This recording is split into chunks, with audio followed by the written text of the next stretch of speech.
दीवान के लड़के ने एक सराय में ठहरकर राजकुमारी के स्वभाव और उसके चाल चलन के बारे में काफी जानकारी इकट्ठा कर ली। जब वह पूरी तरह से संतुष्ट हो गया तो वापस अपने राज्य की ओर चल पड़ा। कुछ समय बाद दीवान के लड़के ने अपनी राजधानी में प्रवेश किया। उसने राजा को बताया कि चित्र की अपूर्व सुंदरी का पता चल गया है। वह चित्र से भी कई गुना अधिक सुंदर है। राजा उस अपूर्व सुंदरी को देखने के लिए अधीर हो गया। राजा ने 2 घोड़े तैयार करवाए। एक घोड़े पर राजा और दूसरे पर दीवान का लड़का सवार हो गया। महीनों की कठिन यात्रा के बाद दोनों अपूर्व सुंदरी के राज्य में कदम रखा।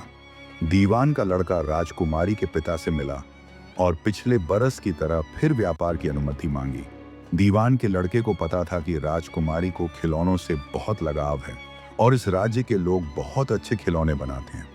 इसलिए वह राजकुमारी के लिए एक से एक अनोखे खिलौने लेकर आया था। राजकुमारी खिलौने देखकर मुग्ध हो गई। दीवान के लड़के ने कहा, हमारे पास ऐसे ऐसे खिलौने हैं कि ये तो उनके पासंग भी नहीं है। हमारे मालिक आपकी एक सराय ठहरे हुए हैं। उन्होंने मुझे हमारे देश के मामूली खिलौने ही दिखाने को कहा है। आप हमारे साथ चलिए, आपको एक से एक अद्भुत खिलौने दिखाऊंगा।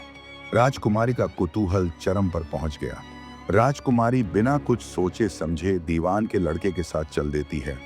राजकुमार तो पहले से ही राह देख रहा था। राजकुमार शिष्टता पूर्वक आश्चर्यजनक खिलौने दिखाने लगा। साथ ही साथ राजकुमारी को प्रेम भरी नजरों से निहारने लगा।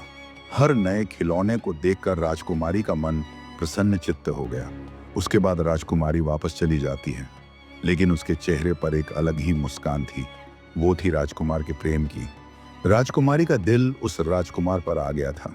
राजकुमार का हष्ट पुष्ट शरीर और चेहरे के अलौकिक सौंदर्य पर वह पूरी तरह मोहित हो गई।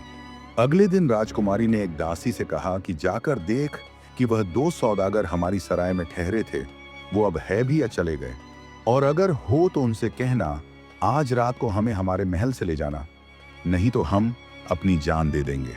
दासी ने यह संदेश राजकुमार को पहुंचा दिया। राजकुमार इस संदेश को पाकर पहले तो बहुत खुश हुआ, लेकिन उसकी प्रसन्नता निराशा में बदल गई, क्योंकि आखिरकार राजकुमारी को उसके महल में से चुराकर कैसे लाऊंगा।